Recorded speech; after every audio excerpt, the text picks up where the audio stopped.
Bumili tayo ng isda sa tropa natin. Ibabad muna natin ng 15 minuto sa tubig ang isda. Pagkatapos ng 15 minuto, pwede na ito pakawalan. Ilagay muna natin sa isang lagayan bago ito pakawalan. Ito pala ay isang tiger barb fish. Disclaimer, ang ginawa ko sa paghuli ng isda ay para hindi masama ang dumi nito sa paglalagyan. Nalagay na natin ang nabili nating isda.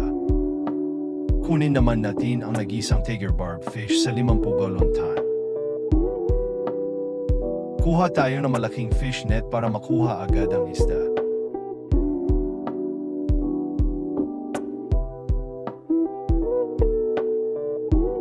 Kasama nga pala ng tiger barb ang mga golden dwarf gourami.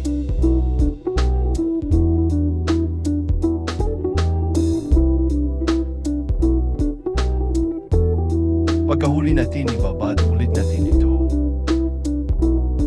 Pagkatapos ng 15 minuto, pakawalan na natin ang huling isda natin. Pwede na natin pagmasdan ang mga isda. Ang ganda nila, di ba? Maraming salamat sa panonood.